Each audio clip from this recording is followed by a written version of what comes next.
ओम गणेशाय नमः। आज के वीडियो में आप सभी सुनेंगे अधिक मास में प्रतिदिन सुने जाने वाली पंचदेव की कथा। पंचदेव की कृपा पाने के लिए कथा को पूरा जरूर सुने। अगर अच्छी लगे तो दूसरों को भी शेयर करें। अब सुनिए पंचदेव की कथा। पौराणिक कथाओं के अनुसार एक गांव में एक विधवा अपनी बहू के साथ रहती थी।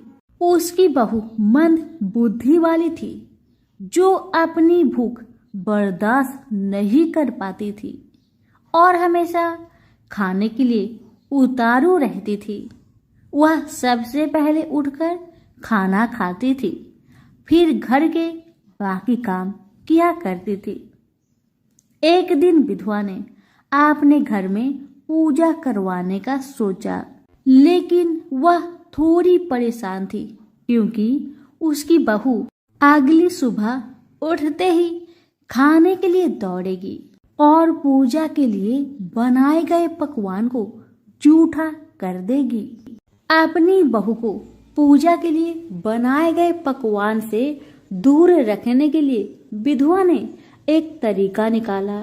पूजा वाले दिन उसने एक मटका लिया और उसके नीचे एक छेद कर दिया और अपनी बहू से बोली कि आज तो पूजा है, इसलिए खाना खाने से पहले पानी भर के ले आओ। बहू भी चालाक निकली। उसने देख लिया था कि विधवा ने मटके के नीचे छेद कर दिया है, इसलिए वह अपनी साड़ी में आटा बांधकर पनघट पर चली गई। वहां उसने आटा निकाला और कुएं के पानी के मदद से बाटियां बनाने लग गई। कुएं के पास ही एक शमशान था, जहां चीता जलाई जा रही थी। बहू ने उसकी आंच में अपनी बाटियां सेक ली।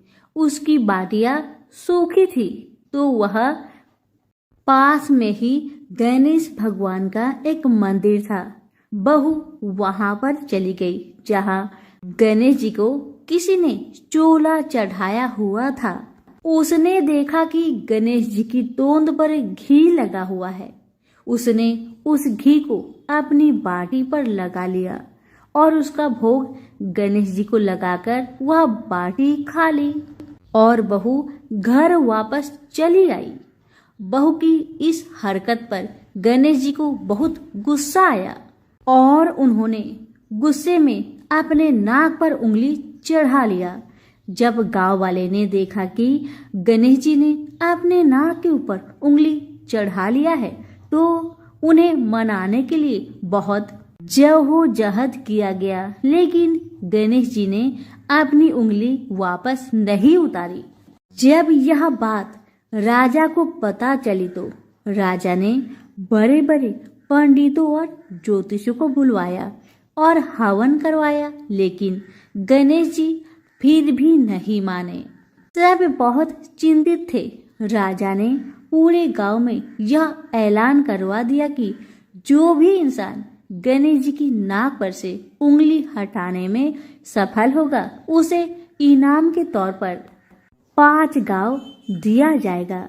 गांव के सभी लोग गणेश जी को मनाने आए, लेकिन गणेश जी किसी से भी न माने और अपनी उंगली नाक पर चढ़ाए रखे। अंत में विधवा की बहू बोली कि अगर सब उसे आज्ञा दे तो वह गणेश जी की उंगली हटा सकती है। उसकी बात सुनकर उसकी विधवा सासू माँ हंसने लगी और बोली कि जब बड़े बड़े विद्वान कुछ नहीं कर पाए तो वह कैसे गणेश जी को मना पाएगी। तब किसी ने बोला कि जब सब लोगों को मौका मिला तो उसे भी एक मौका मिलना चाहिए। फिर सभी लोग बहू को एक मौका देने के लिए मान गए, लेकिन बहू ने एक शर्त रखी। उसने कहा कि उसके घर से लेकर मंदिर तक पर्दा बांध दी जाए। सब लोगों ने सोचा कि इतना तो हो ही चुका है, तो पर्दा बांधने में क्या जाता है। बहू के कहे अनुसार उसके घर से लेकर मंदिर तक पर्दा लगाया गया। बहू ने अपना दिमाग लगाया और वह अपने साड़ी की आंचल में मोगली छिपाकर मंदिर चली गई। अब बहू ने मंदिर में जाकर गणेश जी से बोला कि मैंने आपके तोंद से जरा सा घी क्या ले लिया, आपने अपने नाक पर उंगली चढ़ा ली। अब आप नाक पर से उंगली हटाइए या दूं एक मोगरी की, अभी आपके टुकड़े टुकड़े हो जाएंगे। बहू की यह चेतावनी सुनकर गणेश जी थोड़ा डर गए और उन्होंने सोचा कि यह तो पूरी पागल है, कहीं सच में यह मुझे मोगरी न मार दे। अब तो गणेश जी ने बिना सोचे समझे अपनी नाक पर से उंगली हटा ली, जिसे देखकर गांव वाले बहुत खुश हो गए और बहू का जय जयकार करने लगे। राजा के ऐलान के मुताबिक बहू को 5 गांव इनाम में दिए गए। यह कथा सुनकर लोग गणेश भगवान से यह मांगते हैं कि वह भी उस बहू की तरह सबकी बात मान जाए और उनकी सभी मनोकामनाएं पूरी करे। तो प्रेम से बोलिए गणेश महाराज की जय हो। एक गांव में एक बूढ़ी माई रहती थी। वह रविवार के दिन अपने घर को गोबर से लीपा करती थी। उसका यह अटल नियम था। बुढ़िया माई रविवार के दिन भर निराहार व्रत रहकर शाम को अन्न निर्मित खाद्य तथा फल भगवान सूर्य देव को अर्पित करती तथा उस प्रसाद को सूर्य अस्त होने से पहले ही ग्रहण कर लेती। इसी नियम से प्रत्येक रविवार को पूजन करने के कारण थोड़े ही दिनों में बूढ़ी माई का घर धन धान्य से भरने लगा।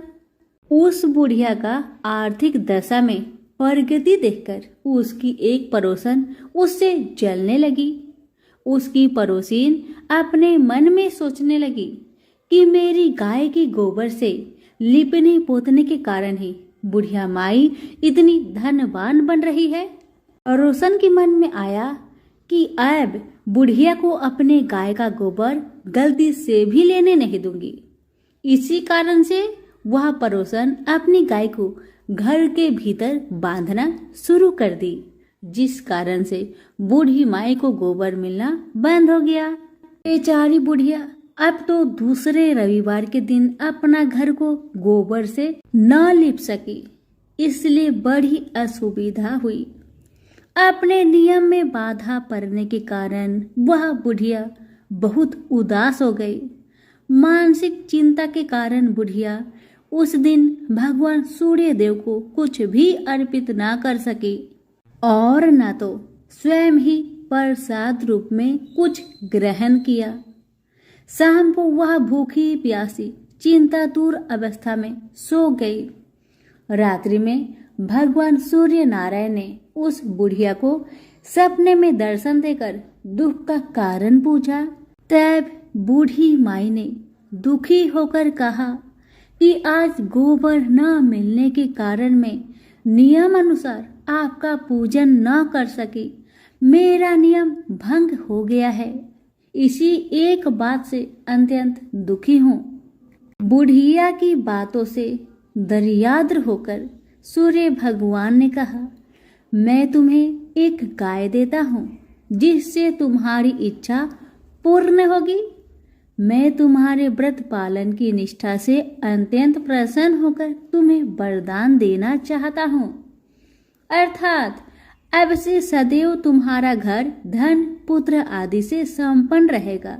इतना कहकर भगवान वहीं अंतर ध्यान हो गए। सुबह उठने पर बुढ़िया ने अपने आंगन में एक बछड़े वाली गाय को देखा। रात्रि में देखे हुए सपने की बात बूढ़ी माई को याद आने लगी।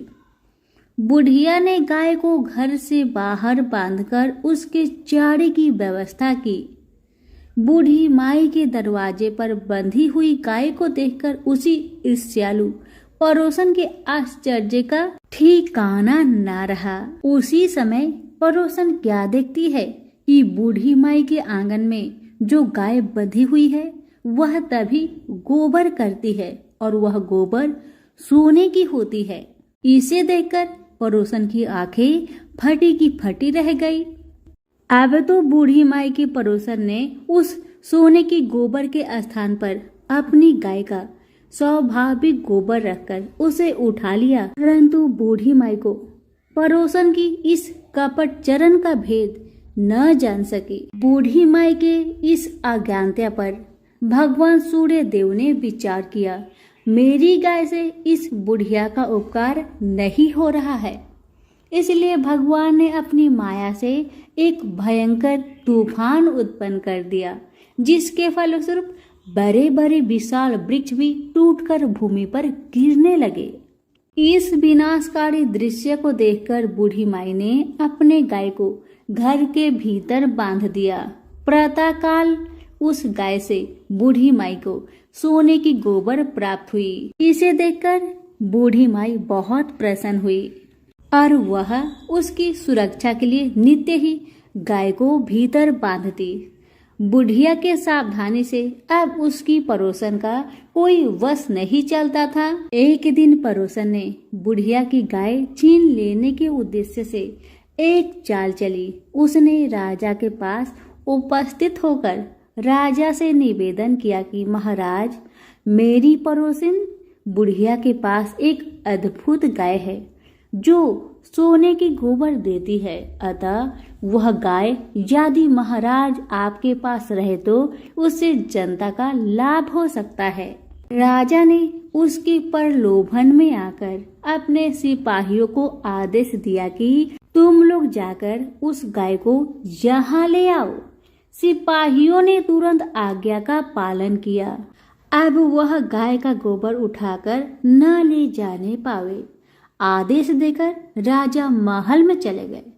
उस दिन की रात में राजा को प्रसन्नता के कारण नींद न आई। राजा सवेरे होने की प्रतीक्षा उत्सुकता पूर्वक करने लगे। सुबह गाय के पास जाकर देखा, वहां स्वाभाविक गोबर के अतिरिक्त कुछ न था। राजा की क्रोध अग्नि भड़क उठी। उन्होंने बूढ़ी माई को बुलवाया और राजा ने उस बुढ़िया से पूछा, क्या तुम्हारी गाय सोने का गोबर देती है? इस बात की सूचना पर मैंने तुम्हारी गाय मंगवाई थी, फिर क्या कारण है कि गाय वैसा गोबर न दे सकी? बूढ़ी माई ने उत्तर दिया, महाराज, गाय के गोबर से घर लिपना मेरा नित्य नियम का काम है। मैं दिन भर व्रत रहकर सायंकाल भगवान सूर्य को नैवेद्य अर्पित कर उस प्रसाद को ग्रहण करती हूँ। मेरे पास जब अपनी गाय न थी तो मैं पड़ोसन के गोबर से घर लिपती थी। देवयोग से गोबर के अभाव में एक दिन में अपने नियम का पालन न कर सकी। उसी दिन में रात्रि में भूखी ही सो गई। रात्रि में भगवान ने स्वप्न देकर मुझे यह गाय प्रदान की है। मेरी इस सियालू पड़ोसन ने आपको सूचना देकर मेरी गाय मुझसे छिनवा ली है। गाय के संबंध में बस मैं इतना ही जानती हूँ। बुढ़िया की बातों से संतुष्ट होकर राजा ने कहा, बूढ़ी माँ, मुझे क्षमा करो, मैं अज्ञानता बस तुम्हारी गाय मंगवा ली है। अब मैं तुम्हारी गाय तुम्हारे घर भेज देता हूँ। इस कार्य के निमित्त तुम्हारी पड़ोसन अपराधनी है और उसे इसका दंड मिलना चाहिए। अपनी गाय वापस पाकर बुढ़िया प्रसन्न होकर अपने घर को चली गई। इसके बाद राजा ने उसकी अपराधीन पड़ोसन को बुलाकर उसे उचित दंड दिया। उस दिन राजा ने अपने नगर में घोषणा करवा दी कि रविवार के दिन सभी नगरवासी दिन भर व्रत रहकर सूर्य देव का पूजन करें। राजा स्वयं भी रविवार व्रत के नियम का पालन करने लगा। व्रत के प्रभाव से राजा दिग्विजय करता हुआ अपने राज्य का विस्तार करने लगा। व्रत करने पर सूर्य भगवान प्रसन्न होकर उसे धन धान्य से समृद्धि और संपूर्ण रोगों से मुक्त कर देते हैं। इस व्रत के प्रभाव से अंधे और कुष्ठी मनुष्य को विशेष लाभ होता है। हे सूर्य भगवान, जैसे आपने उस बूढ़ी माई पर अपनी कृपा बरसाई, वैसे ही आपकी कथा कहने वाले, हुक्कारे भरने वाले सभी पर अपनी कृपा बनाए रखे। तो प्रेम से बोलिए सूर्य नारायण की जय हो। अमरपुर नगर में एक धनी व्यापारी रहता था। दूर दूर तक उसका व्यापार फैला हुआ था। नगर में उस व्यापारी का सभी लोग मान सम्मान करते थे। इतना सब कुछ होने पर भी वह व्यापारी अंतर मन से बहुत दुखी रहता था, क्योंकि उस व्यापारी का कोई भी पुत्र नहीं था। दिन रात उसे एक ही चिंता सताती रहती थी, उसकी मृत्यु के बाद उसके इतने बड़े व्यापार और धन संपत्ति को कौन संभालेगा। पुत्र पाने की इच्छा से वह व्यापारी प्रति सोमवार भगवान शिव की व्रत पूजा किया करता था। सायंकाल को व्यापारी शिव मंदिर में जाकर भगवान शिव के सामने घी का दीपक जलाया करता था। उस व्यापारी की भक्ति देखकर एक दिन माता पार्वती ने भगवान शिव से कहा, हे प्राणनाथ, यह व्यापारी आपका सच्चा भक्त है। कितने दिनों से यह सोमवार का व्रत और पूजा नियमित कर रहा है। भगवान, आप इस व्यापारी की मनोकामना को अवश्य पूर्ण करें। भगवान शिव ने मुस्कुराते हुए कहा, हे पार्वती, इस संसार में सबको उसके कर्म के अनुसार फल की प्राप्ति होती है। प्राणी जैसा कर्म करते हैं उन्हें वैसा ही फल की प्राप्ति होती है। इसके बावजूद पार्वती जी नहीं मानी। उन्होंने भगवान से आग्रह किया कि नहीं प्राणनाथ, आपको इस व्यापारी की इच्छा को पूरी करना होगा। यह आपका अनन्य भक्त है, प्रति सोमवार आपका विधिवत व्रत रखता है और पूजा अर्चना के बाद आपको भोग लगाकर एक समय भोजन ग्रहण करता है। आपको इसे पुत्र प्राप्ति का वरदान देना ही पड़ेगा।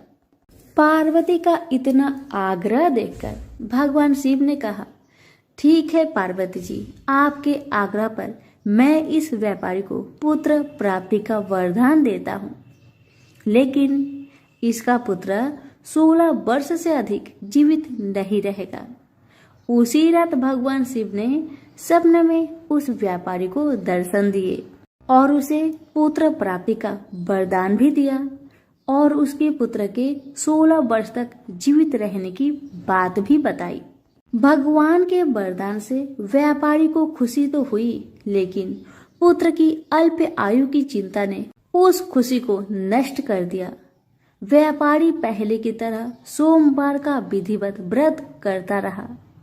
कुछ महीने पश्चात उसके घर अति सुंदर पुत्र उत्पन्न हुआ। पुत्र जन्म से व्यापारी के घर में खुशियां भर गई। बहुत धूमधाम से पुत्र जन्म का समारोह मनाया गया।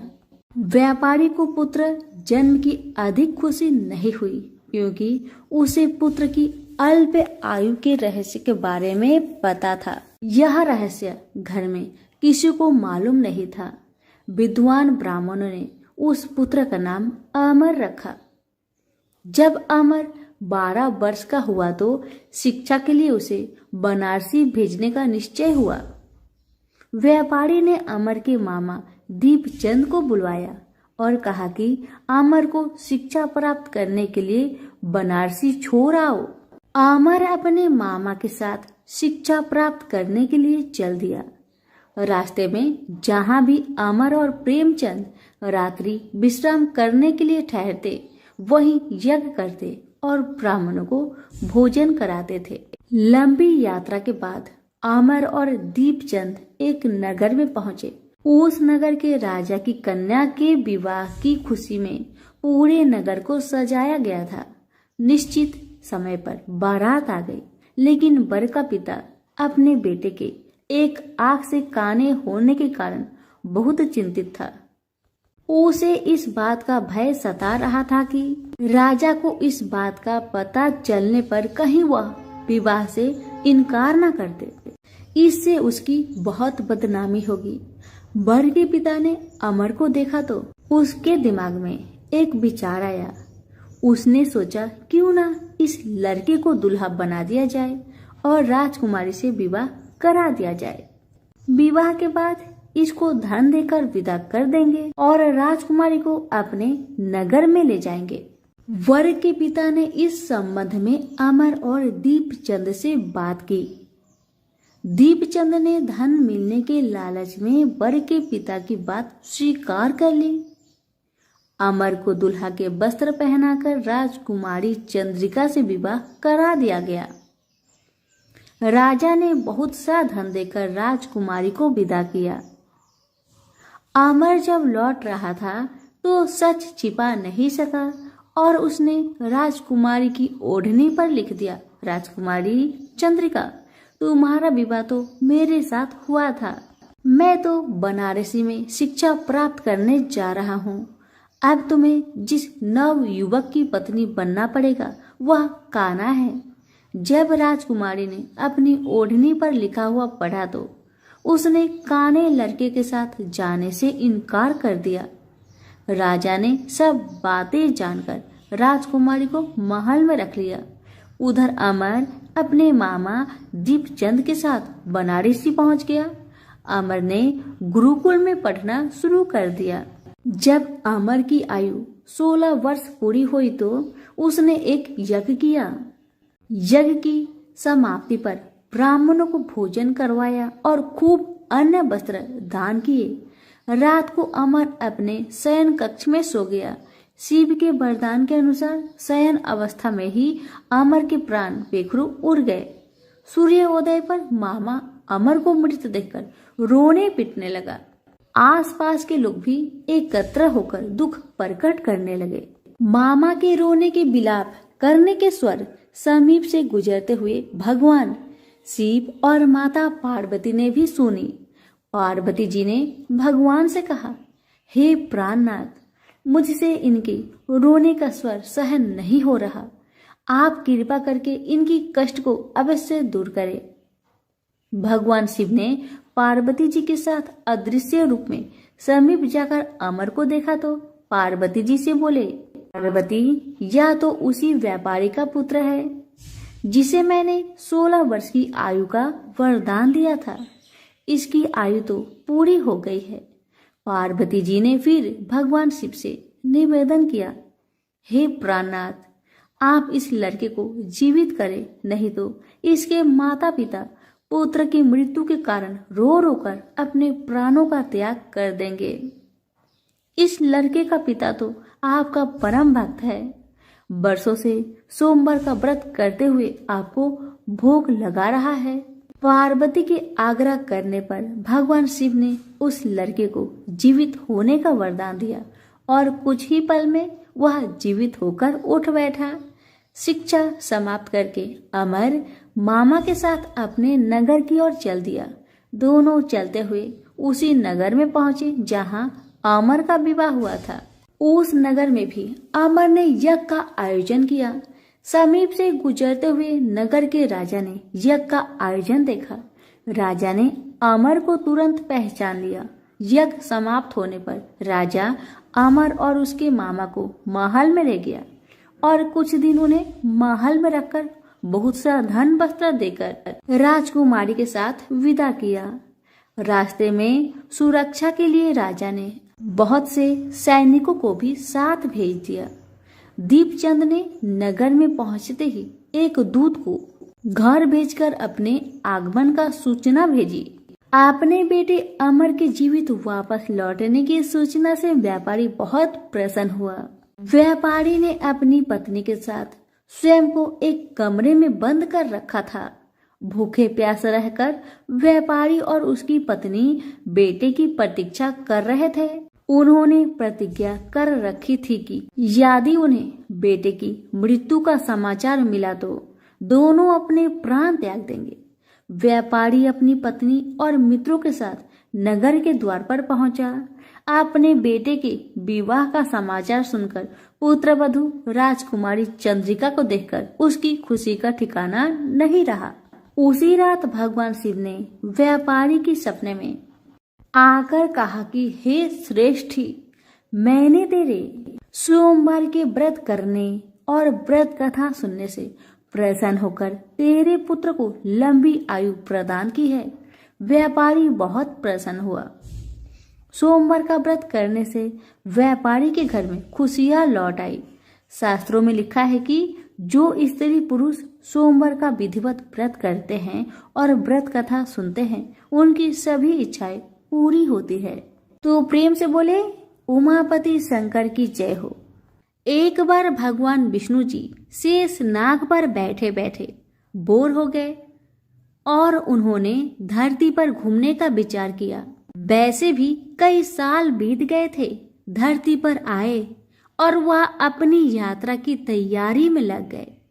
स्वामी को तैयार होता देखकर लक्ष्मी माँ ने पूछा, आज सुबह सुबह कहाँ जाने की तैयारी हो रही है? विष्णु जी ने कहा, हे लक्ष्मी, मैं धरती लोक पर घूमने जा रहा हूँ।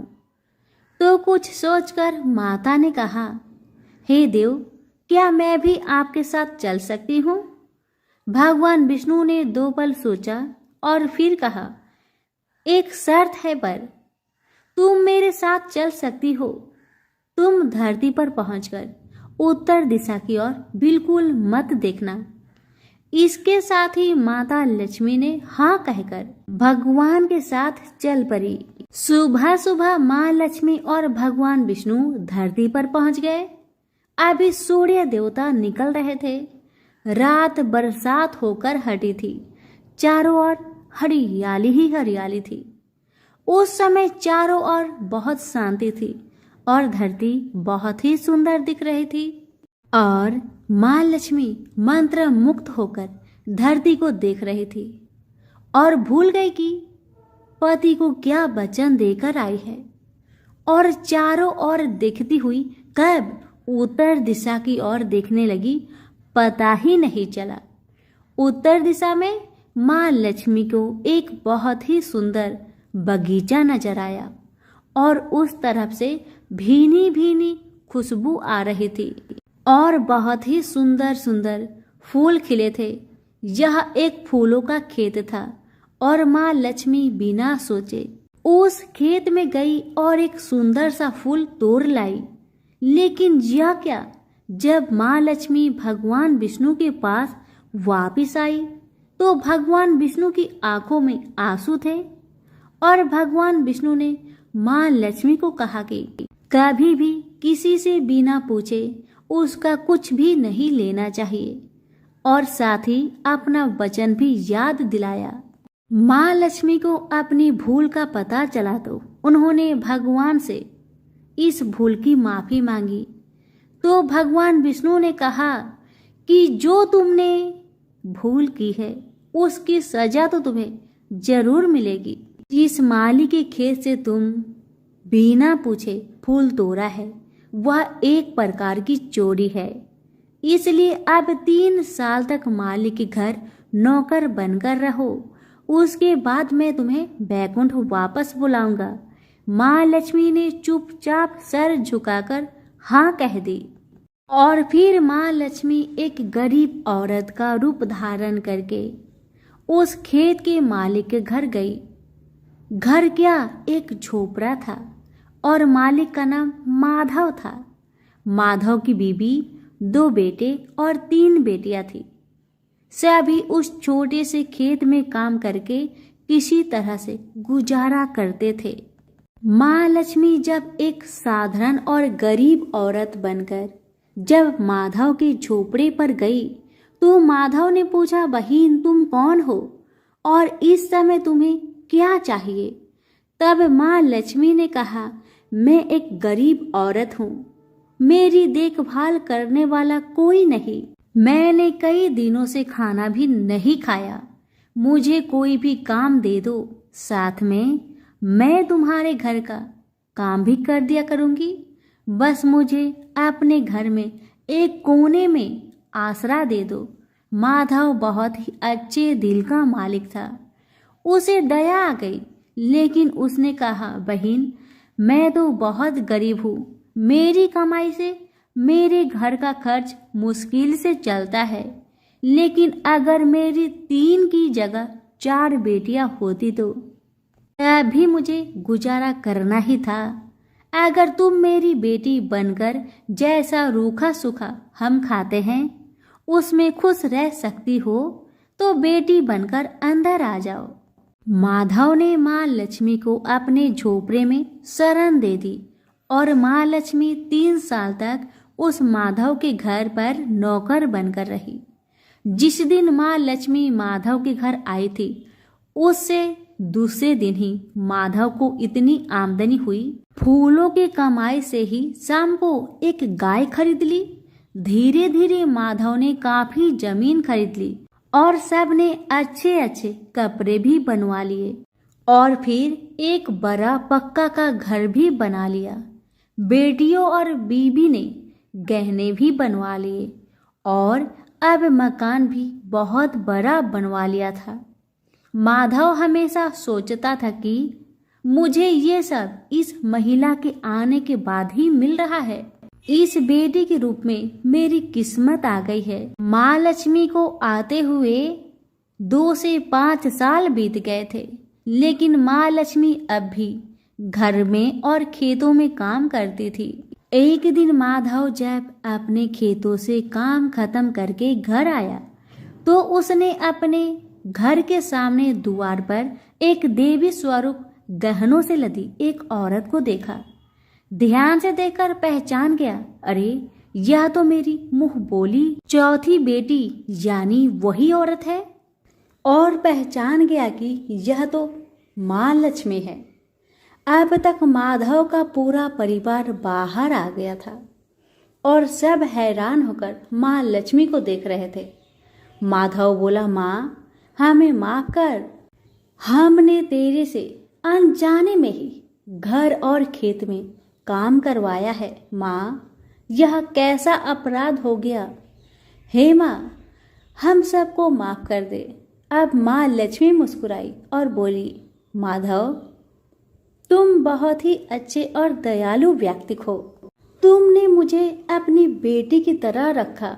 इसके बदले में मैं तुम्हें वरदान देना चाहती हूँ कि तुम्हारे पास कभी भी खुशियाँ की और धन की कमी नहीं रहेगी।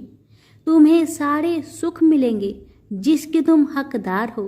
और फिर माँ अपने स्वामी के दोबारा भेजे रथ में बैठकर बैकुंठ चली गई। तो प्रेम से बोलिए लक्ष्मी नारायण की जय हो।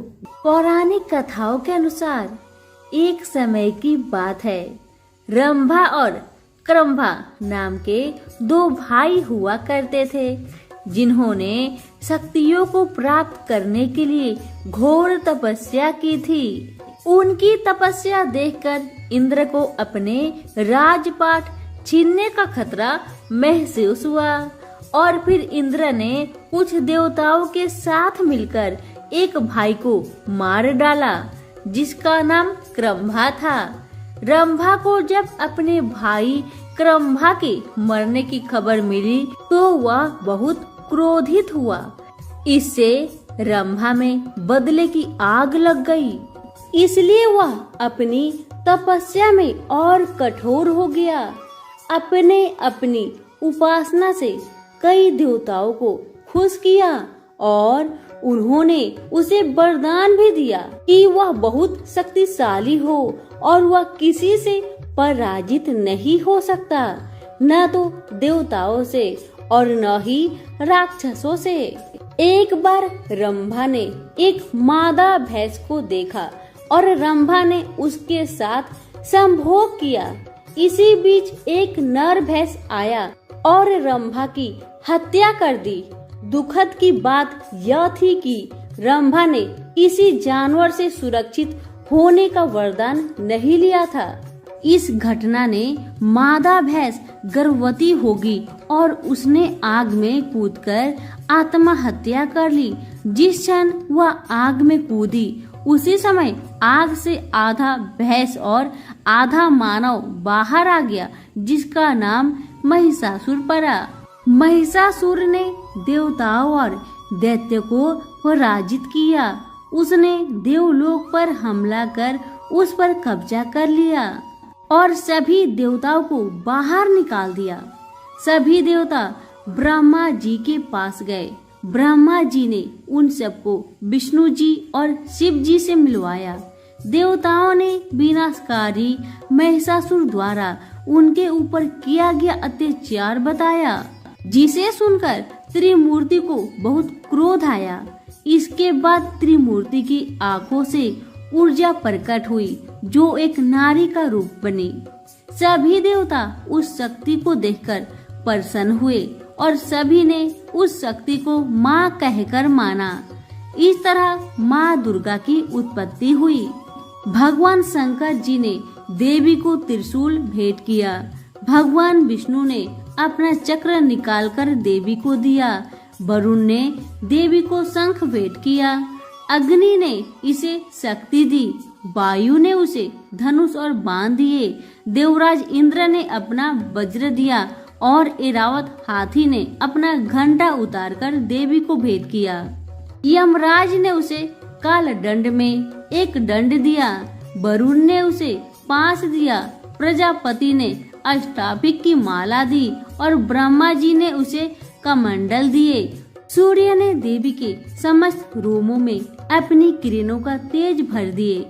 इस तरह दूसरे देवताओं ने भी माता को आभूषण और अस्त्र देकर सम्मान किया। अंत में पहाड़ों के देवता हिमालय ने उनकी सवारी करने के लिए एक बाघ दिया और उनका नाम महादेवी दुर्गा रखा गया। उनके आशीर्वाद से दुर्गा ने बाघ पर चढ़ाई की और महिषासुर का विनाश करने के लिए निकल पड़ी। जब माँ दुर्गा अमरावती के पास पहुँची तो उन्होंने एक शक्तिशाली गर्जना की जिसने पहाड़ों को हिला दिया और समुद्र में विशाल लहरें पैदा की। महिषासुर ने अपनी सैनिकों को यह पता लगाने के लिए कहा कि क्या हो रहा है। जब उसने सुना कि एक महिला उसे चुनौती दे रही है तो वह हंसा और उसने कहा, उससे कहो कि मैं उससे शादी करके खुश रखूंगा। जब उनके दूत प्रस्ताव लेकर देवी के पास गए तो देवी ने उत्तर दिया, अपने राजा से कहो कि मैं कोई साधारण महिला नहीं हूँ जो उससे शादी करने के लिए उत्सुक हो। मैं महादेवी हूँ और मेरे पति महादेव है। मैं उन्हें अमरावती छोड़ने और दुनिया के नीचे अपनी जगह पर लौटने के लिए कहने के लिए आई हूँ। अगर वह नहीं गया तो मैं उसे नष्ट कर दूंगी। दूत ने आकर महिषासुर को सारी बात बताई तो महिषासुर क्रोधित हो गया। उनके प्रमुख योद्धाओं ने घमंड से कहा, महाराज हम जाएंगे और इस मूर्ख महिला को ठीक करेंगे। महादेवी से युद्ध करने के लिए असुर निकल पड़े। उनके विस्मय और आतंक के कारण एक के बाद एक घमंडी योद्धा समाप्त हो गए। राक्षस राजा को खबर मिली और वह उग्र हो गया। कायर और कमजोर वे एकमात्र महिला के साथ खड़े नहीं हो सके। मैं इस मनहूस महिला को मार डालूंगा। महिषासुर ने असुरों की सेना के साथ देवी पर हमला किया, लेकिन दुर्गा ने तुरंत वापस लड़ने के लिए अपनी सास से सैनिक की एक विशाल टुकड़ी बनाई। महिषासुर ने उन सभी चालों को आजमाया जो वह जानता था।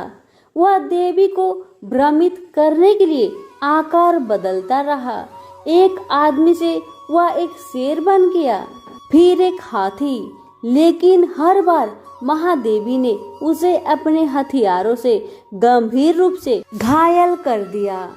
9 दिनों तक युद्ध चला। अंत में देवी ने असुर को मार डाला, जिसने फिर एक विशाल भैंस का रूप धारण कर लिया था। देवी ने उस चक्र से वार किया जो विष्णु भगवान ने दिया था। इस प्रकार उसने महिषासुर के अत्याचारों से दुनिया को मुक्त करा दिया। इंद्र और अन्य देवता फिर से स्वर्ग लौट आए और सब ठीक हो गया। तब से 9 रात्रों के दौरान दुर्गा की पूजा की जाती है और उन्हें महिषासुर मर्दिनी भी कहा जाता है। तो प्रेम से बोलिए दुर्गा मैया की जय हो।